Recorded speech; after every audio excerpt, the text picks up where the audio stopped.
that they have deep insights, right? They have value to bring to the table, but they're not the loudest. There's a book that came out that I started reading. I can't remember the name of the author right now. It says Smart, Not Loud. That's the name of it. And I love the implication of it. It's just like, yes, you can be influential, but loud doesn't mean you're necessarily bringing the most value to a discussion. And that quiet confidence, yes, I believe, and I have a whole philosophy and a framework that I teach around employing different leadership styles, employing different styles to drive outcome and impact. Because the challenge is, frankly, I think, not a matter of right or wrong. It's a matter of whether or not you're able to flex your style in order to drive impact. Is corporate America's uncompromising reputation fairly earned? What is it like to try and work your way up within that culture, especially if you come from a minority background? And what are some of the challenges faced by women in the world of business, not just in America, but elsewhere as well? Hello and welcome back to Leading with Integrity. Kisha Wynter will be my guest on the show today. She is a leadership consultant, an executive coach, author, and trailblazer in women's leadership strategy, and also has over 2 decades of corporate experience in Fortune 500 companies in the US. As the visionary founder and CEO of Wynter Rich Enterprises, Kisha also has an impressive track record of developing and training leaders in over 50 countries. Like us, she is dedicated to guiding organizations as they seek to create inclusive cultures where every individual can thrive regardless of their background. All of which means Kisha is extremely well placed to talk to us about these subjects today and the issues at hand for this episode. Be sure to listen to the end and check that description for links to learn more about Kisha's work, where to get a copy of her book, and as always, you'll also find that link to come and join my online leadership community as well.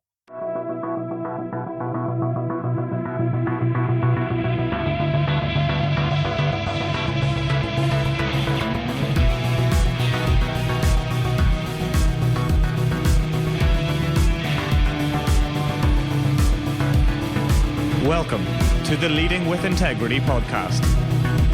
Leadership talk for the modern manager. With your host, David Hatch.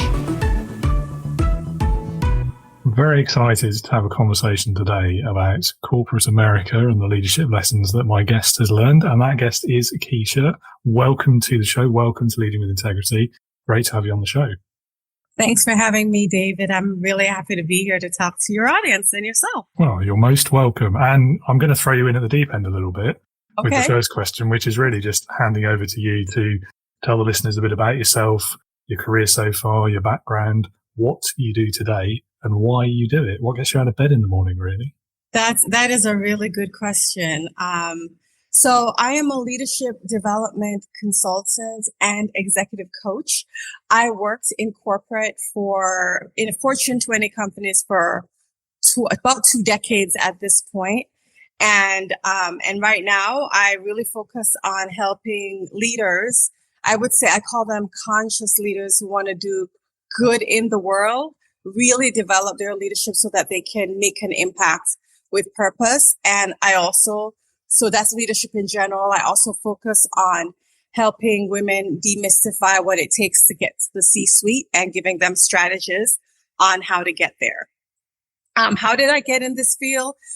My background in human resources and leadership development in corporate allowed me to work with leaders from over 50 countries globally. And I still do the same currently in my business. And one of the things that I realized is that, especially working in a very US-led company and culture, there was really an archetype of what leadership looks like. Not as flexible and open. I know we talked about in the beginning that you've also lived in different countries. I was born in a different country. I consider myself a global citizen. And when we really thought about what the prototype of leaders looks like, acted like, sounded like, there was a very rigid view of this, especially when you think of the early 2000s, even going back before I entered corporate in the 90s.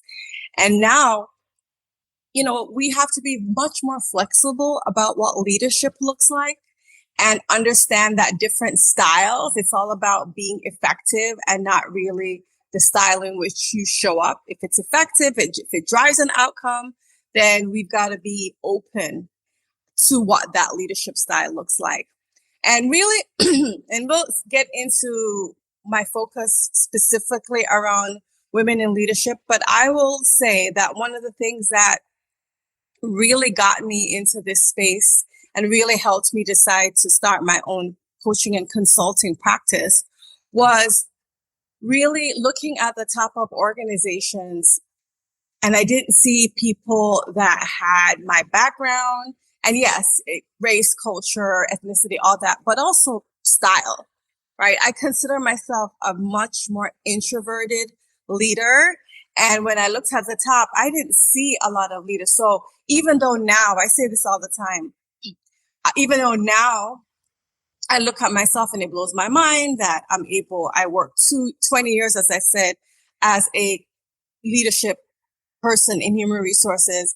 I now have a book coming out on leadership and I'm a leader myself.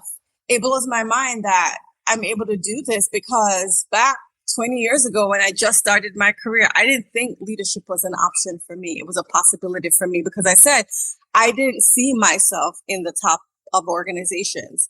And one of the things I focus on now is first step is helping leaders overcome self-doubt, fear, and imposter syndrome. And it's what I focus a lot in my book. And I had a crisis when I think it was back in 2006, if I remember accurately, when a leader came to me and said, Kisha, C-suite executive. And again, I was very early in my career, said, I want you to, come to my corner office and tell me what you think about my staff. I want you to tell me what their strengths are, what the risks are in the department and all of that. And I remember walking to his office with this thought in my head. Now I realize it was the voice of self-doubt that I'm not good enough. I'm not smart enough. What am I going to be able to tell this guy that has maybe 30 years of experience? I don't think I have any value to add to this conversation. And so I walked in and, I still pushed through the conversation. What blew my mind though, he didn't react the way I thought he was going to react. The first thing I looked at him, he was furiously taking notes. And I thought to myself, well, what is he writing down? Isn't it kind of obvious what I'm saying? Like, I'm not saying anything groundbreaking here, right? And David, sometimes, I don't know if your audience resonates with this, or your listeners resonate with this, but sometimes we undervalue the things that come naturally to us and simultaneously putting a pedestal the strengths and the insights of others. And when I realized that my insights and the things that come to me naturally was actually not that natural because it was developed over years of experience. And some of it was, yes, according to my strengths.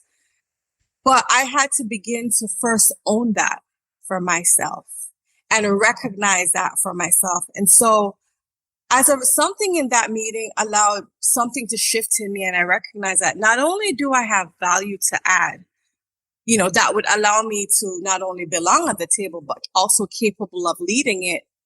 That, I tell this to female leaders as well. Like, you belong at the table with, the big boys. They can learn a thing or two from you, just like you've learned from them.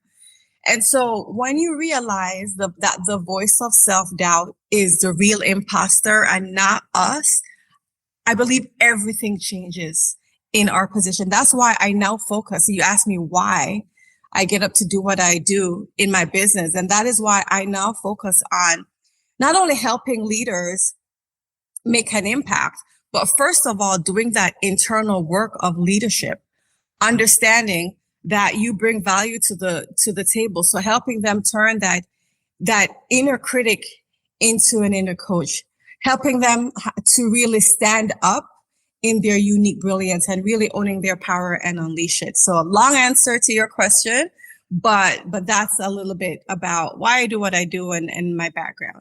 Yeah, I mean, there's loads of things that you've hit on there, which I think we're probably going to get into a bit more detail later. But I think one thing that I would like to talk about just quickly now is that really stood out to me is not seeing yourself in the leadership teams.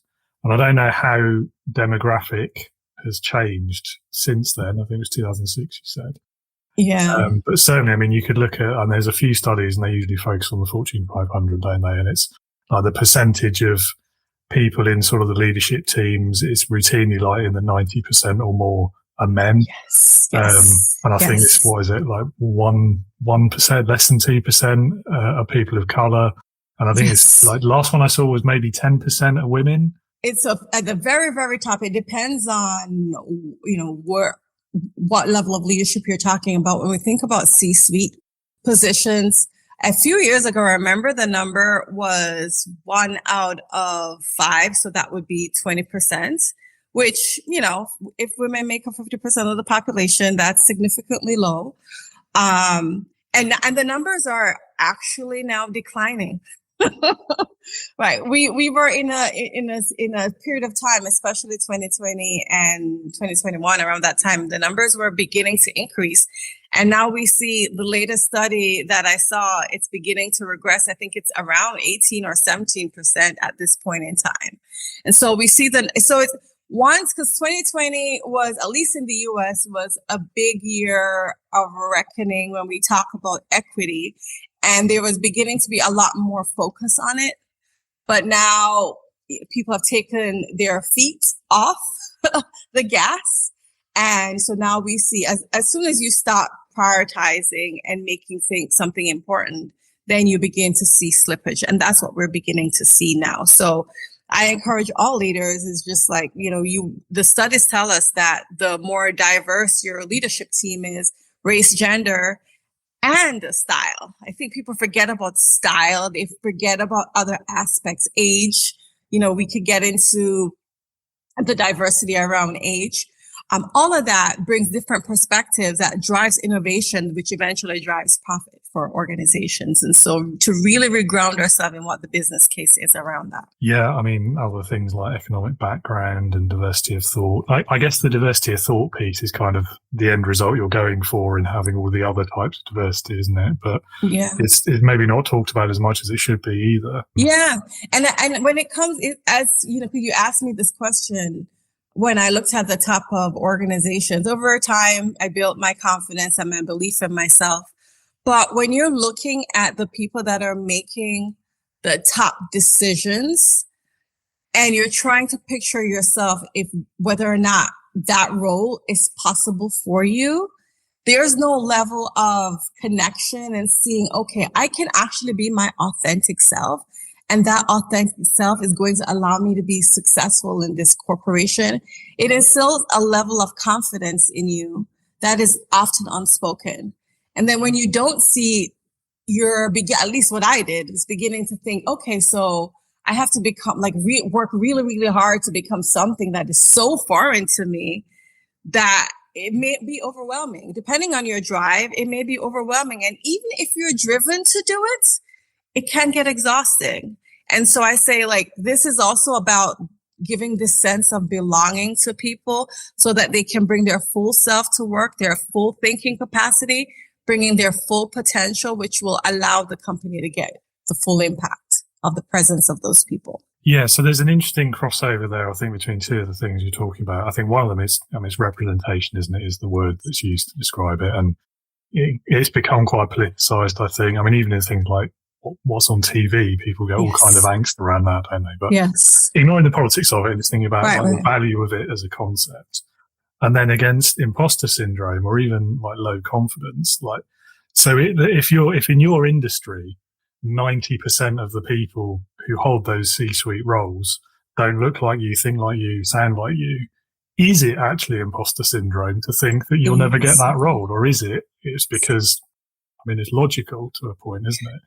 Good or bad, but I love that you see that. I love that you see that. And, it's funny because when we talk about leadership for women, we often focus on And that's one of the things, one of the needs that allowed me to even develop my coaching program, Your Power Unleashed, which the book is titled and named on, which we will eventually talk about. But I'll never forget, I was sitting, now I'm not the junior person anymore. I'm one of the decision makers. I'm behind closed doors. I'm having discussions in those Fortune 20 companies. And one of the things that I heard over and over again in this program that was a leadership accelerator that was helping people get from, what I would say entry level, then mid-level career, and then even to executive. And so there were different phases, and the higher up the promotions got, the more intense the discussion specifically that I heard, specifically for women of all backgrounds, over and over again. You know what? This woman, we look at her resume, look at her impact, look at the results. She has all the experience and on paper, everything she needs to get to that same level. However, the one thing she doesn't have is leadership presence. And when you dig into leadership and executive presence a lot, there are a few components of it. One is how you communicate and how you show up. And do you do that with confidence, right? That you're able to drive a specific influence and really own the room. And then so as a result of those discussions, often, us in HR would be told, go and help these women be more confident. And I thought to myself, not helpful. It's not actionable feedback. And I remember, as I heard from my story, when I felt that way. And so, I eventually got into techniques and tactics to help the women specifically in the organization to develop that belief in themselves. But on the flip side, I talk about not just coaching the individual, but coaching the organization. How are you creating an environment that person feels affirmed and not undervalued because of their personality, their style, their background? How do you affirm them and help them build confidence? It's not just internal confidence, but it is also about the culture that you're creating in does it facilitate a culture of belonging or not? Yeah, I think the culture point is really important, and thinking back to some similar conversations I've witnessed in my career as well. And I mean, that kind of equating leadership and confidence and the ability to own the room, that whole phrase, I really dislike that sort of mentality, because to me, that's putting leadership in terms of like power and authority and quite male-centric concepts, which actually in practice, at least in my experience, are really, really ineffective and bad for most teams. And then so you think about people like John C. Maxwell, he talks about leadership as being influence, right? Yes. And what people forget, I think, is that influence can be subtle. It can be behind the scenes. It can be very much not the kind of the who's talking loudest and who's owning the room. That, I think, does a disservice to all sorts of leaders, women being the big group among them, I think. Yeah, I am totally in alignment with you. And even if we get into, let's go to all male, including, non-minority males, white males, I would see, again, getting back to the style thing, people with different styles, even male, to your point, that they have deep insights, right? They have value to bring to the table, but they're not the loudest. There's a book that came out that I started reading. I can't remember the name of the author right now. It says Smart, Not Loud. That's the name of it. And I love the implication of it. It's just like, yes, you can be influential, but loud doesn't mean you're necessarily bringing the most value to a discussion. And that quiet confidence, yes, I believe, and I have a whole philosophy and a framework that I teach around employing different leadership styles, employing different styles to drive outcome and impact. Because the challenge is, frankly, I think, not a matter of right or wrong. It's a matter of whether or not you're able to flex your style in order to drive impact and drive an outcome, because that's what a leader does. A leader influences in order to get an outcome. And if you're not influencing and effectively driving an individual or inspiring them, driving is not the right word, towards an outcome, then you're not effective. And if you're only doing it to one segment of the population as well, right, you're also not effective. And so I'll have a perfect example. When I worked in HR, it was a global organization, as I said, and the individuals did projects, rotations. It was mostly consulting. So sometimes consulting work, advisory work, sometimes audits. And most of the assignments were in the US, but it was a global organization. So we literally brought people from Europe, right? Africa, Asia, and we brought them to the Latin America, and we brought them to the US to do work. But also the Americans on a smaller scale would go outside the country and do projects in other offices where the company had a presence. And it was always interesting to me because we would have these discussions about the capabilities of these individuals.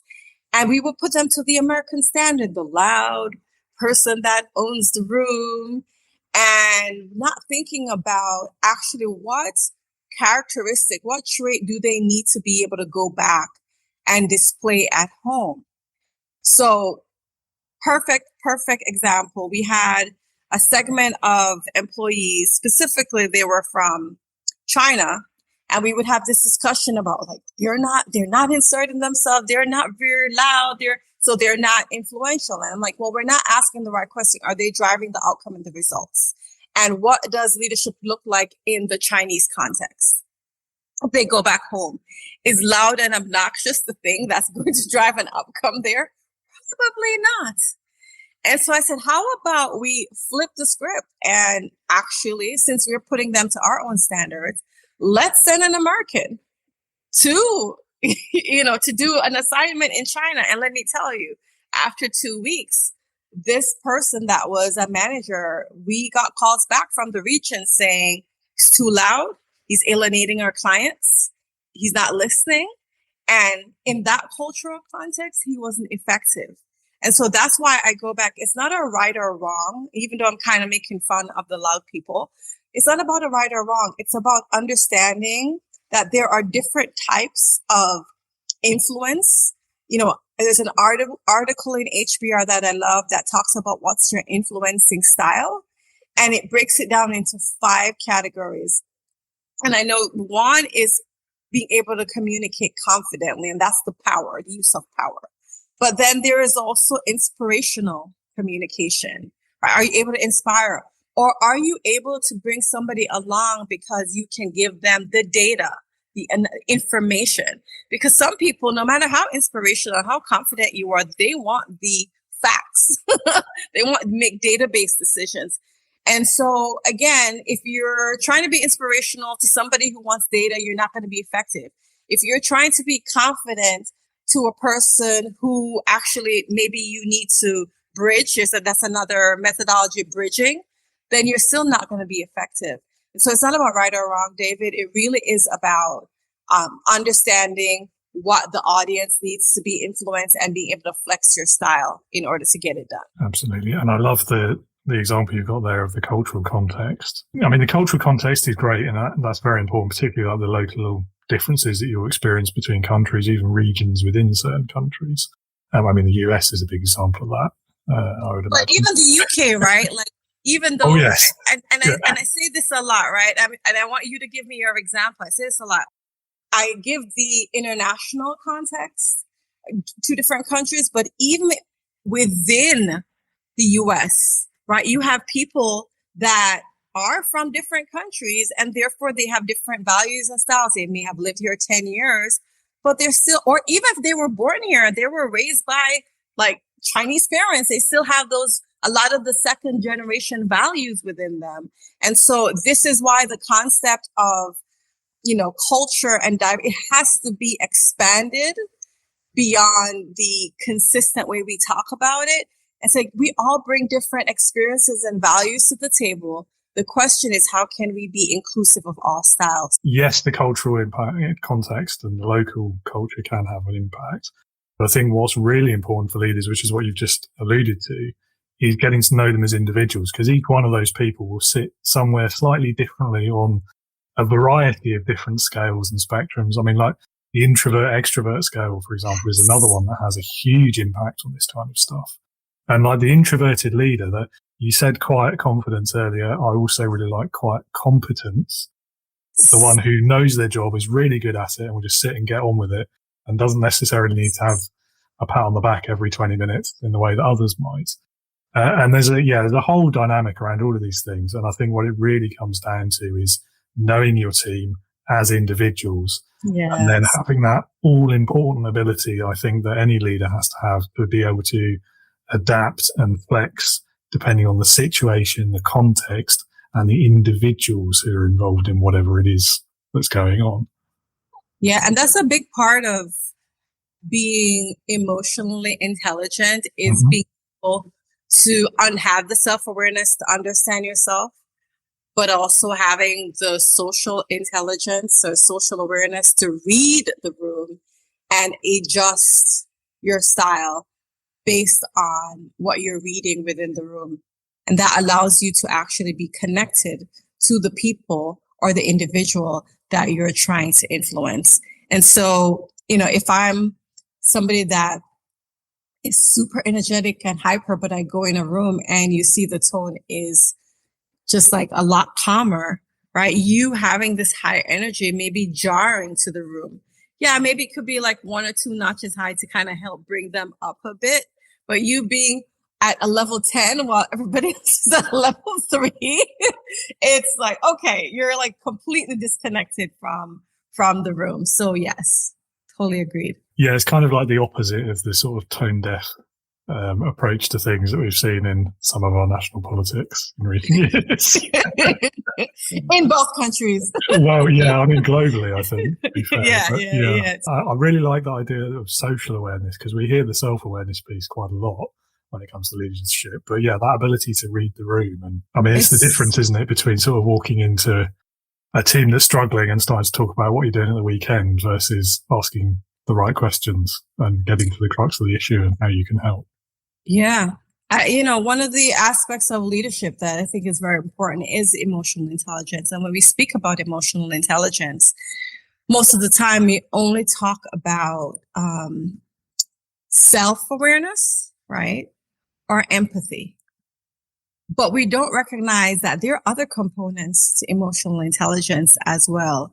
It is this idea of self-perception, right? That's the confidence piece that I focus a lot on initially with leaders, and then we build from there. But then it's also, how do you express yourself in the presence of difficult emotions, not just about self-expression. Maybe you actually are a outspoken person, but when there are difficult emotions that show up, how do you express yourself? Do you shut down and you stop talking? Or are you confrontational? And does your style actually allow for conflict resolution or working through an issue? And so, those are 2 areas. There's the interpersonal piece, which is where the empathy falls under. But then 2 other areas that we don't talk about a lot. I know, I'll be very transparent. One of the things that I will have to work on is this 4th category. And I have worked on over the years, gotten better, but still has to work on, is the decision-making aspect of it. And it's not decision-making in general, because when things are great, decision-making is fine, but it's decision-making in intense, stressful situations. How are you able to make decisions in those situations? And then the last aspect is stress management. So there's EQI 2.0 model, and it has the composites of emotional intelligence. But I think all those areas are really important for someone who wants to be an effective leader, because skills can be, they say IQ is set. That's the whole discussion that's out there. But EQ, which is debatable, but EQ is definitely something that you, with time and experience and focus actions to improve through coaching, through training, through different things, you can actually grow your EQ and improve your EQ over time. Yeah, I mean, I think I probably believe that as well, because I've seen in both directions people shift on that. So I've seen the person who, at the start of working with them or working for them, it would have been quite easy to sort of write them off as a sociopath or something. And yet by the end of the time, I'm not saying I had any impact on this change either. It's just what I observed. By the end of it, they would ask questions like, well, how does that make you feel? And what can I do to help? So there was definitely a change. And then vice versa, someone at the start who really seemed to care about people, and by the end was just, making decisions on their own and not talking to anyone. So right. It can definitely change, I guess, is what I'm saying, in a roundabout way. No. And, my question is going to be like, okay, so that person who got worse, is it because they were under stress? Because we see that, like, when they're in an ideal situation and not under stress, right? There is, I won't get into the neuroscience. I've also focused on neuroscience with my coaching, but there's this idea of the prefrontal cortex, which is the decision-making area of the brain. And when it's operating optimally, right, the stress levels are balanced. And so you are able to make decisions well. You're able to see black and white. So that's this decision-making. And you're also able to empathize with others. But when you're under high level stress and you have too much of the dopamine and norepinephrine hitting your brain, and you begin to feel overwhelmed, your decision making, your empathy, all of that is compromised. And so I see that a lot as well. When people are under very high levels of stress, they lose their ability to connect and empathize with others because now they're in fight or flight response. Yes. In hindsight, I probably wasn't as fair at the time, but in hindsight, stress definitely was a factor. Although I'm not sure about the timing. It all got a bit muddled up in my own memory, to be fair. But and last thing I'll add on the EQ side, because I'm glad you said that you believe in that ability to change. And as a coach, I have to believe in it, because otherwise, what am I doing with my client? Well, same, yeah. I'm like, if I don't believe in my ability, because I've coached a lot of my coaching is on the interpersonal, because people don't realize that taking a class, getting training, going to university, getting your technical skills. People think that's the hardest piece. It's really not the hardest piece. It is this interpersonal relationship and flexing your style to the individual. How do you work well with somebody who triggers you? How do you work well with somebody who has a completely different belief system? And we're all together thrown in a workplace, and we have to figure it out. And it's that interpersonal difference. Even if it's not corporate, it could be nonprofit, it could be a religious organization, it could even be family, a family-owned business. You'll see the dynamics really disrupting the culture and disrupting the business if the relationships aren't handled effectively. And a lot of that goes back to some of the pieces on emotional intelligence that we just talked about.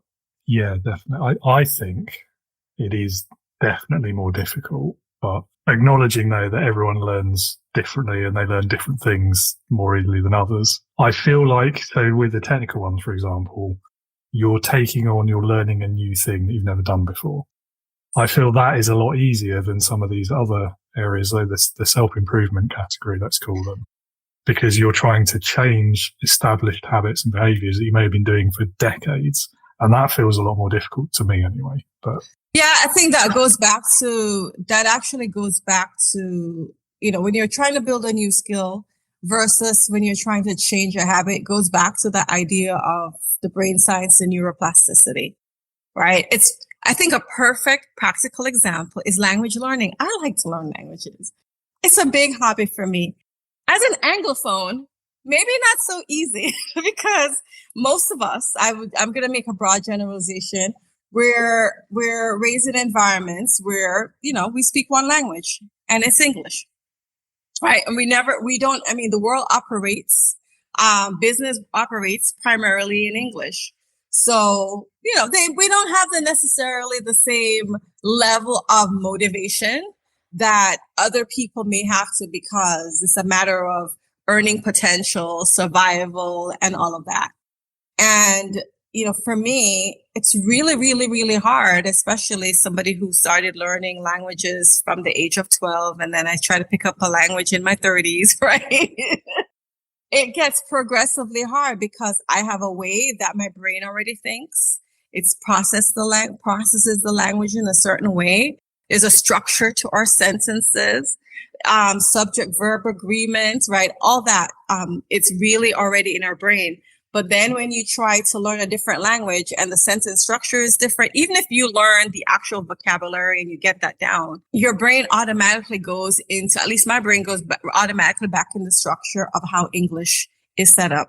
And so then it becomes really hard to learn. And so it goes back to your point. Yeah, a baby is going to learn the language a lot quicker because you're starting from zero. And, children, under 5-year-olds, they say they can learn multiple languages at once, right? Because you're really just building. However, the older you get, the much experience you have in speaking your one language, it begins to be hard to rewire your brain to learn something new. So it's a long way of saying I agree with you. Yeah, I think what you've just hit upon there is the reason I can only speak one language. I will not give up. I will keep trying. This is what I tell myself. Yeah. I mean, maybe it's come from a place of, Anglo privilege, but I feel like there's so many other things that I want to learn that I can learn more easily. Yeah. Yeah. It's about preference and priority. So I get it. Yeah. Maybe one day. But, maybe not, because it gets harder as I get older, doesn't it? Okay. And it's also drive and motivation, right? Like, it's fine. Yeah. Well, I mean, I've only really asked one question, haven't I? We've got halfway through the episode with a really good conversation. Tell us a bit more about the book and perhaps share the story behind the story that led you to writing it. Yeah, I shared a lot of the story already. So the name of the book is Your Power Unleashed. That's the title. Then a longer subtitle is How Women Use Courage to Get Promoted, Paid, and Find Fulfillment. And the structure of the reason I wrote the book is exactly what we already talked about. First of all, my own struggle with not having a sense of belonging, having self-doubt, having fear, and having to overcome that in order to be successful professionally. And so the first half of the book, I call it Own Your Power, which is the internal work of leadership. And even though it's marketed to women, frankly, people of all backgrounds, including men, have these feelings, and the tips and the strategies work for both. So I focus on self-doubt, fear, imposter syndrome. How do you work through those to really own who you are and show up authentically in your own power? And it's not this laden definition of power. There's another article that some colleagues of mine wrote recently about the definition of power for women. And historically, right, when we think about power, it's power over others, right? That's what we're referring to. But what my book focuses on, and what this new article, which validates what I've written, which I'm really happy about, is this definition of personal power, right? Your own personal agency, and also having the freedom to live the life you want and determine what success looks like for you. Everybody doesn't want to necessarily rise to the top of the corporate ladder, but they want to have a career. They may just want to have a career that's fulfilling, satisfying, according to what their values are. And so that's one of the things I focus as well in the first half of the book, is helping you identify what your top values are in life so that you can live life in alignment with those values. So that goes to the fulfillment section of the book, but also identify organizations that are aligned with your values, aligned with your mission and purpose, so that you feel like you're doing something that's making an impact that's bigger and greater than yourself and aligned to the legacy that you want to leave. Because I say this all the time, we spend the majority of our waking hours at work. And if we do not feel happy and satisfied at work, that is a majority of our life that we're spending feeling unfulfilled. And so how do you bring that fulfillment back in work? And I think values work is a big part of it, and really stepping into your power. Then the second half of the book is, I call it as the Your Power Unleashed part, is how do you multiply your impact within an organization? First of all, when you work in an organization, especially corporate, there's a lot of organizational politics. How do you navigate that, right? Because if you're like me, I was raised to believe your hard work should speak for itself. Okay, great. However, it's more than that in order to be successful in these corporations. It's, okay, you're working hard, you're delivering results, but who knows about the work that you're doing? Do the right people know? Do the right decision makers know? Are you able to get visibility and sponsorship? And so it is about how do you network effectively? How do you build your personal board of directors? So that's what I focus on in the second half of the book, even how to communicate effectively according to your style. We talked about that a little bit before in the beginning. How do you negotiate salary? Because we talk about the gender wage gap, right? And so all these things, and then the book ends with a chapter inviting specifically male leaders, because the work around advancing women in the workplace is not just a women's issue, it's a societal issue, right? A big portion of our society is not mobilized to really manifest and step into their full potential, then we all lose.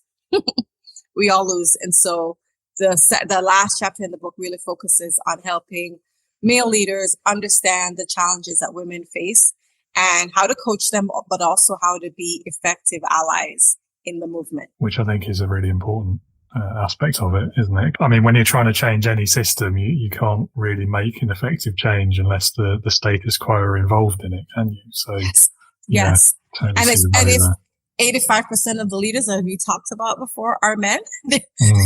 Activated, and these are the decision makers. Then how are we going to progress effectively? So it's a partnership. Yeah, absolutely. And it's, I mean, it must be quite challenging as well, getting over that self-interest problem on top of it all. But anyway, we're going to veer into politics again. We keep going that way. Yes. So, I mean, one thing that you raised there, so I'm going to dip onto this question because it's corporate America, isn't it, ultimately? And it does have a certain reputation. Like even that phrase, those two words put together in certain quarters kind of sends chills down the spine of the worker. It is quite a negative reputation, I think, of corporate America as being this sort of place where it's king of capitalism and the worker gets downtrodden and it's all exploitative and all this kind of thing. And I mean, certainly that's from the outside, I think, the way it is perceived. I mean, you look at employment protections, for example, that'll be the big one. I mean, do you think that's a fair reputation, or have I been too negative about it? I mean, historically, right? That is true. I think the younger generation really is challenging us. I think, frankly, since COVID, especially, right? There was a whole book that I never read, but I like the title of it. So I'll be very, very honest. I never read it, but it's called Dying for a Paycheck. And I'm like, I don't even need to read this book because I get the concept. It's that, it is this idea of giving everything up, your quality of life, all that, so that you're able to really have some sort of economic stability, financial stability, provide for your family, have health care, and all of that, but at the expense sometimes of your health, of your relationships. And there was an awakening in COVID where people saw other people dying, literally, in the midst of this worldwide pandemic. And people began to shift and said, well, you know what? Is this really all worth it? Is, me, like it never, I think for a lot of people, it didn't become real that this is what we were doing, dying for a paycheck.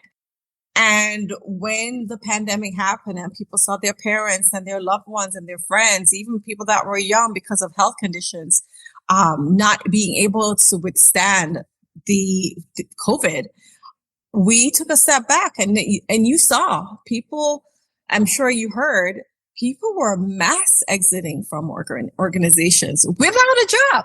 They were like, we're quitting. because of this idea of wanting a better quality of life. So I think the world has changed. The world has changed.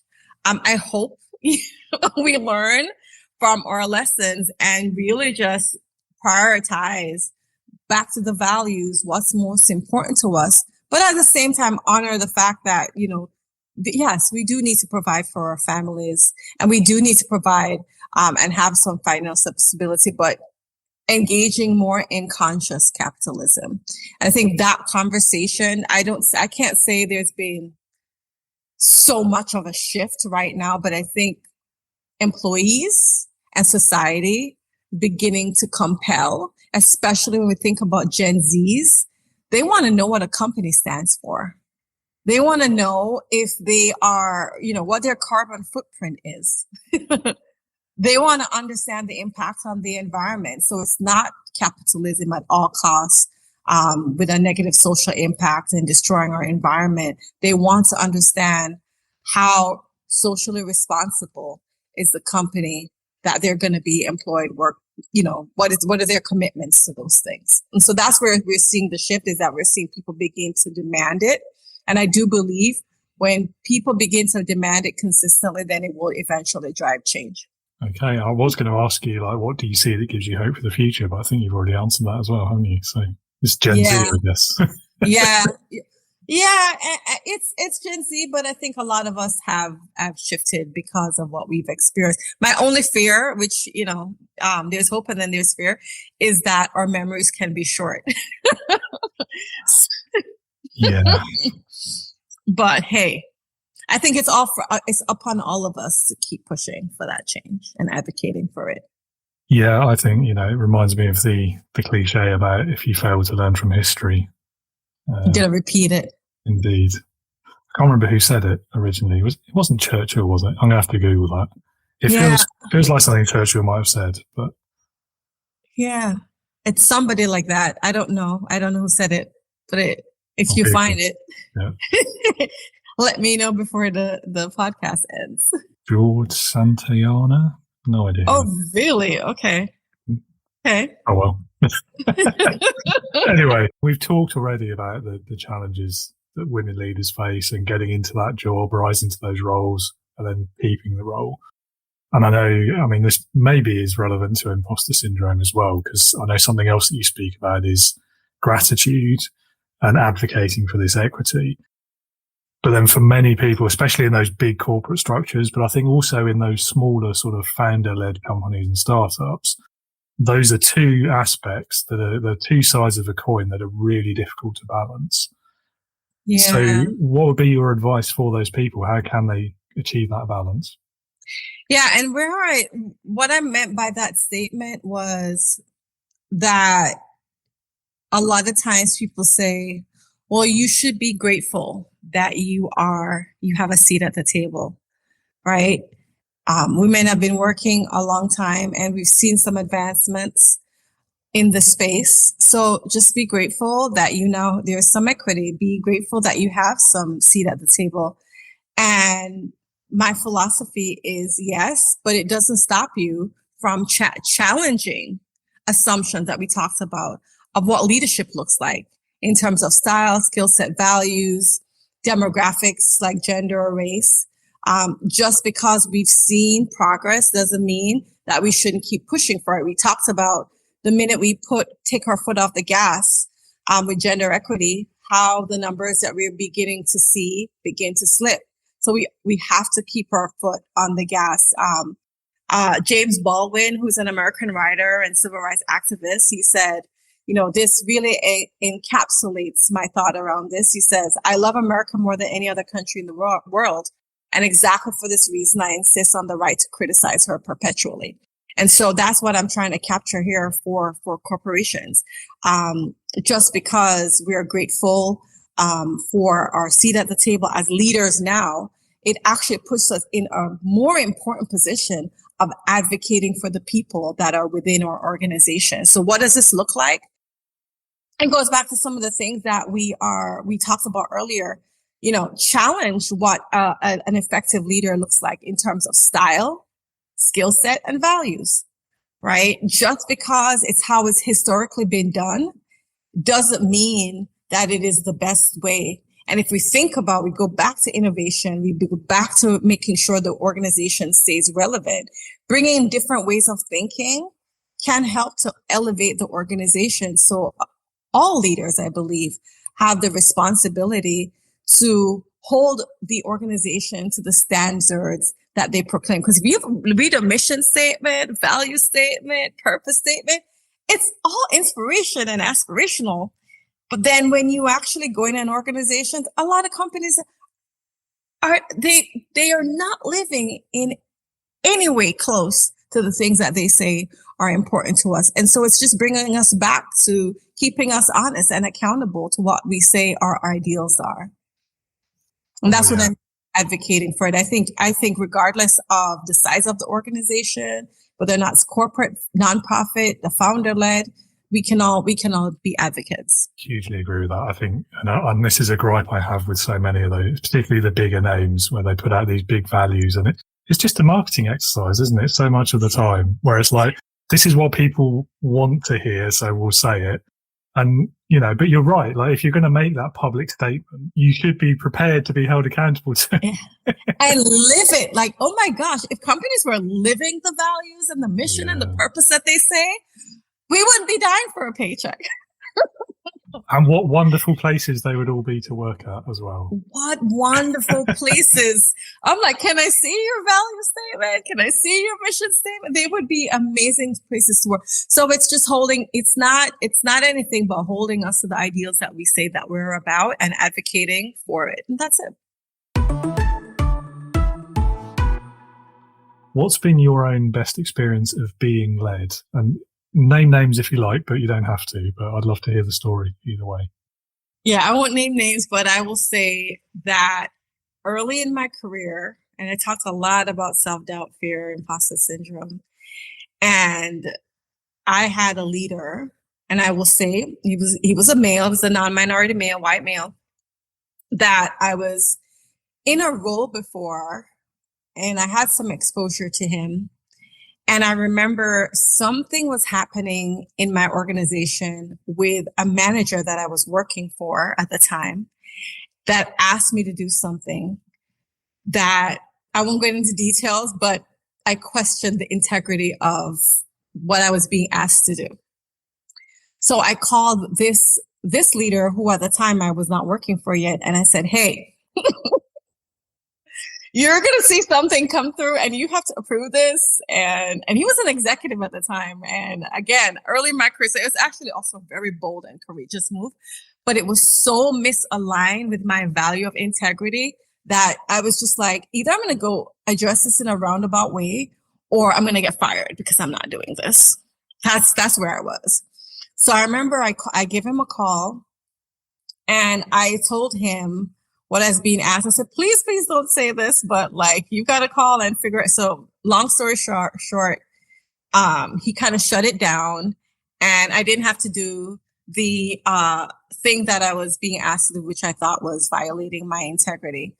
But as a result of that interaction and some other interactions, he was just like, you've got to come work for me. Got to come work for me. Right. For, many different reasons. Ended up going to work for him. And I think that was one of the things. Working for him helped me to build my confidence in so many ways, because first of all, I didn't have all the technical experience in the area that he was asking me to work. But I guess my character, my work ethic, all the different things was why he said, okay, this is going to make you successful. And so he did a lot of little things like coach me. It's one of the things I actually teach leaders now, is how to be effective coaches, not just telling your people what to do, but coaching them up so that they become more effective contributors on the team and leaders as well. And so having somebody spend a lot of time investing and coaching in me and helping me to learn and grow and to build my confidence when you didn't have to made a big, big difference. And I will say, when we talk about the gender dynamics, I'll never forget this stood out in my brain for the rest of my life. And I tell this story all the time to this day. When I was negotiating, when he actually gave me the offer for my role, it's a transfer within the organization, he made me an offer, salary, and I said, great. And he said, that's it? And I said, what else am I supposed to say? He was just like, okay, if I was, now I don't know if it's true, he said this, I'm just going to repeat what he said. If this was a male, he would have actually come back to me with a counter offer, or at least, and I'm like, you offered me a 15% or whatever it was increase. I don't, he's like, no. So what we're going to do is I'm going to make the offer again, and you're going to come back to me with a counter offer. So then he did. So the whole role plays, but this is this isn't like a role play. It's a real salary negotiation. And I did. And he was just like, done. And it was like, I said, okay, if I'm going to ask for like a big amount. And I think I asked for like a 20% more than what he had offered me. And he said, done. Of course, now that I have experience and years later, I realized that I was actually being underpaid in the role, in my prior role, which is why I could have been able to get like a 25 or a 30% increase, whatever it was, to my salary. And it taught me to learn to advocate for myself.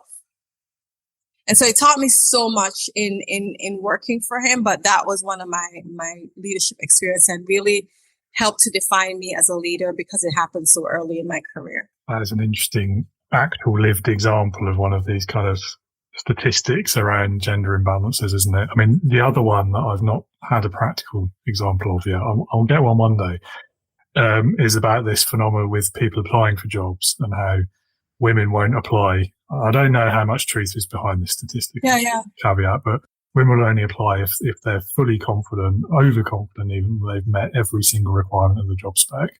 Whereas men routinely will apply for things they're woefully unqualified for.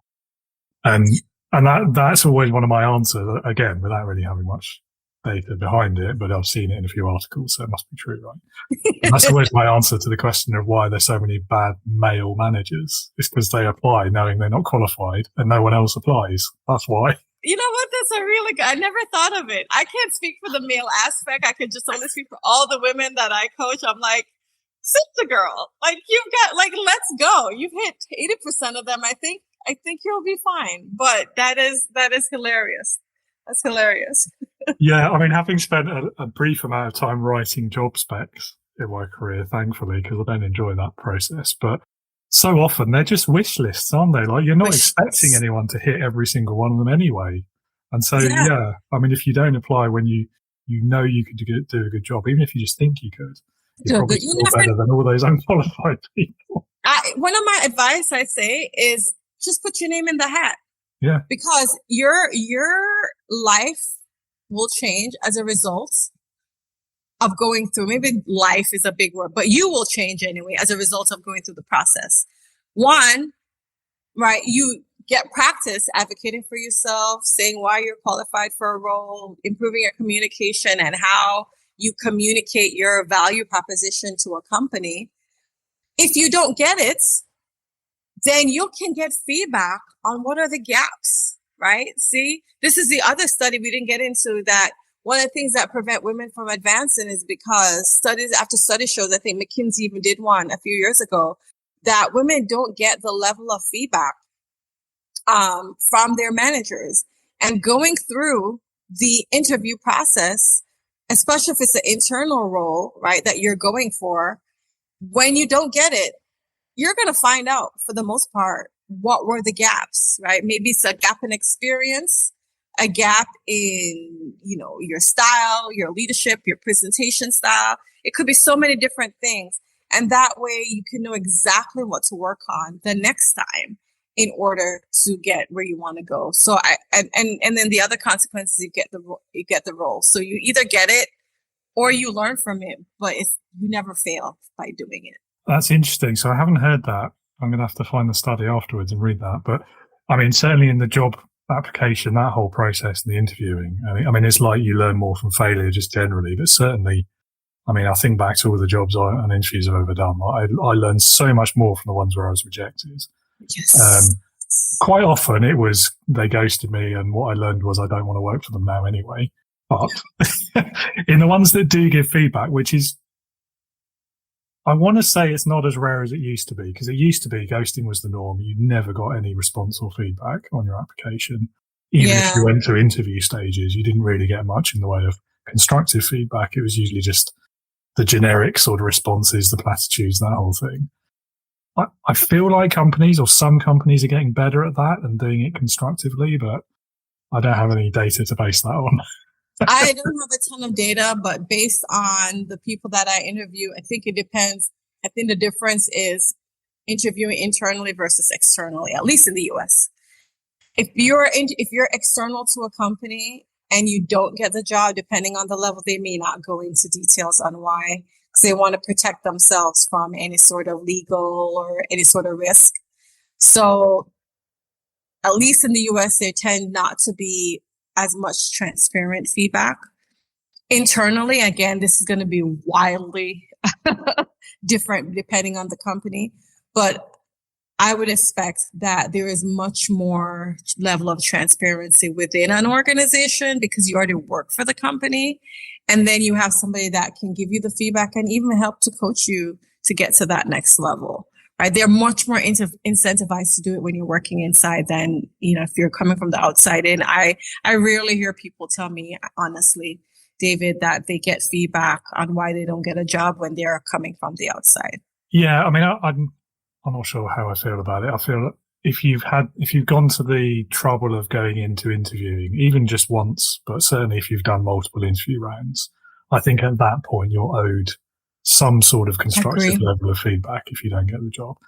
I totally agree. The legal angle confuses me though, because I feel like it would be a greater risk to getting sued if you just don't give them any basis for not giving them the job than if you give them a truthful bit of feedback. But then it just all depends, right? Like if you say this is the reason you didn't get the job, and then you can find out that the person they hired was there's some other reason or some other gap with them, they just don't want to put themselves in that risk.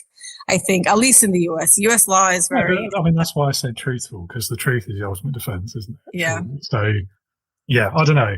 Like, if you tell them nothing, then most of us will fill in the blanks with assumptions and assuming the worst, usually, like, oh, I've been discriminated against, or, oh, they lied to me about something, and so on. So that feels like a bigger risk to me, but what do I know? Yeah. What do we know? I do know people fill in the blanks as well, but who knows? Yeah, that's a funny one. It is a funny one. Anyway, I mean, for me though, from the employer's point of view, the hiring people, it's in your interest to give constructive feedback, because then they'll improve and they still want to work for you, so they might apply again in the future. Yeah. Anyway, but they don't see it that way. Oh well, unfortunately, they're lost. Agreed. I can't tell you how many times. I mean, I just worked with a VP level executive, and she interviewed for a role, went through a whole process at her level, and they basically ghosted her after. I was just like, at that level? So. Yeah. Ouch. Yeah, I mean, I think the worst one I ever had, I mean, it was the worst and the best in different respects. It was years ago now, but it was like an 8-hour interview process, and I was wheeled in front. It felt like I was wheeled in front. Obviously, I walked. Of all these different people at various levels of the organisation, and I was expecting like an hour or two, and I ended up being there for most of the day, and it was just so stressful, and I didn't get the job. Well, you did, and did they give you feedback? I mean, they gave me a bit of feedback, but it was definitely in the generic category, less in the specific or useful. Yeah. But it was an interesting experience, though. Yeah, those are never fun. I'm sorry. That was okay. I met some nice people. I'm still sort of in touch with them since, but I don't think I'd work for them. Yeah, good. Sounds like good riddance. So maybe. You dodged something. It was definitely educational. I learned a lot about myself in those 8 hours. But yeah, anyway. Okay, a couple more questions and then I'll let you go because I know we're overrunning a little bit. So, time travel question. If you could go back and start your career over again, what would you do differently? Take all the risk. All of Try take all the risk that I wanted to. Like, right, going back to the whole interview analogy, and it's an expression I think I heard it on YouTube, but it resonated with me. It wasn't like this great Harvard Business Review study or something. It was on like a YouTuber, but I loved it. So he said that there is no failure. You either win or you learn. And one of my biggest values in life is, one of my top 5 is learning and growing.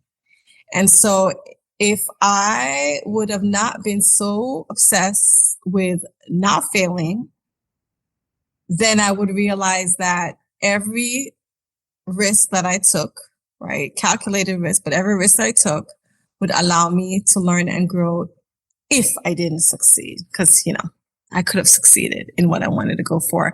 And I think I would be a lot further along in my career if I had taken a lot more risks. So that's probably, I would have done a lot more, and I would try everything that I wanted to try, and I would ask for what I wanted.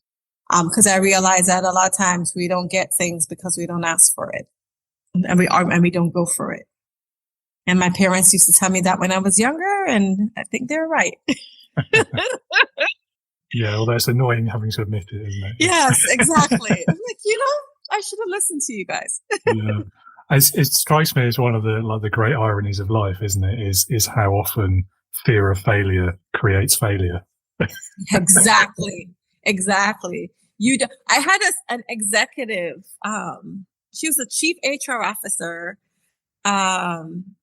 I'll say her name. I think I can. She's like world famous, Susan Peters of General Electric. And I remember saying something to her. I said, well, what if you try to get it was around women in leadership. Like, what if you try to get a seat at the table and, you don't win? And she said to me, but what if you do? Then you just missed a really big opportunity that you elected yourself out of. You took your name out of the possibility. So instead of asking, what if it doesn't happen? You should ask yourself, what if it does? Yeah, it's reframing, isn't it? I guess. Mm-hmm. Mm-hmm. Yeah. Leadership heroes. Well, Kisha, I've only got one question left. It's my favourite one, though. Okay. It's called Leadership Heroes. So if you had to pick one person, I've had to limit this to one, though, because so many people are giving me like 2 or 3 and refusing to choose. Anyway, one person, and they could be anyone you like, alive or dead, past or present, real or even fictional, who in your opinion would perfectly embody leadership. Who would that person be and why? Okay. Besides my parents, which I really admire, I'll say one that people would necessarily think of. I'm not sure if I said it on the podcast, but I was born in Jamaica, raised in the US. And the big one I think I would choose is Bob Marley. He was clearly a global icon, but what I loved about him is that he was mission driven and courageous, which is moving forward despite fear. He used his power and his music to do good in the world. At the time when I wasn't even alive yet, but at the time, there was a lot of political chaos on the tiny island. And he, got an assassination attempt on his life and he had to flee. And I believe he actually fled to the UK. And then eventually, he decided to go back and they were like, well, why are you going to go back? And he was just like, if I'm going to run away, I'm going to misquote him. But essentially it was just like, it's not about me. It's about the people. And he went back and brought 2 opposing parties together. Because of that rift, there was just a lot of murder and violence that was happening in the country. And I believe he did it less for the leaders of the political party, but what the unity would bring. And it was peace, less violence, unity. And I think we need more leaders like that in the world, to put aside your own personal gain and to really have a mission and purpose that's above and beyond yourself. And I think that's one of the reasons his music to this day is very powerful, is because of the positive impact. Wow. Well thought out answer there, definitely. And bonus points. We've never had him before. There you go. Well done. Wow, you never had him before, right? Okay. Yeah. Okay. I really love that choice, though. I mean, it's such a great example, and I mean, even some of his song lyrics. Anyway, but I mean, it goes back to what we're talking about with like imposter syndrome and fear of failure, all of that. Like, Don't worry, be happy, right? Don't worry, be happy. Every little thing is going to be all right. There you go. Love that. Amazing. What a great choice. Thank you so much for sharing. And thank you for your time today. It's been wonderful to meet you. I've really enjoyed this conversation. I am going to ask you one tiny little more question, which is, if any of the listeners, I'm sure all of them would, like to learn more about you, perhaps get a copy of your book, where can they go to learn more? Thanks for asking the question. LinkedIn. I hang out on LinkedIn. DM me, message me, all that under my name, Kisha Wynter, with a Y, Wynter. Or you can go to my website, yourpowerunleashed.com, which is also where you'll be able to order a copy of my book after September 17th is when it comes out. Wonderful. Okay, well, I'll pop those links down in the show notes as well so everyone can find them easily. And that's it. We've run out of things to talk about. Well, we haven't, but we've run out of time. So, run out of time. So good. Thank you so much, Kisha. Have a great rest of your day. All right. Thank you. Have a great day yourself, David. Huge gratitude to Kisha for your time and contribution today. That was a fun conversation that still managed to cover some pretty difficult subjects. So I hope you found that helpful as well, listener. And listener, don't forget, hit those links in the description, in the show notes. Go and learn more about Kisha's company and the work that she does. And do buy a copy of her book as well if you can. Also, don't forget, if you want to take me up on that time-limited beta tester trial version of the Integrity Leaders community, that link is also in the description. www.leadernotaboss.com and hit that green button, sign up now, and you'll get 60 days for free with no obligation to pay after that. Or you can message me on LinkedIn if you want more details first. That's the end of today's episode. I hope you'll be here again next week, when we'll be exploring effective conflict resolution and what that looks like for leaders who are seeking positive outcomes, with my next guest, Kat Newport. So don't miss it. And until then, thanks for listening/viewing, and be a leader, not a boss.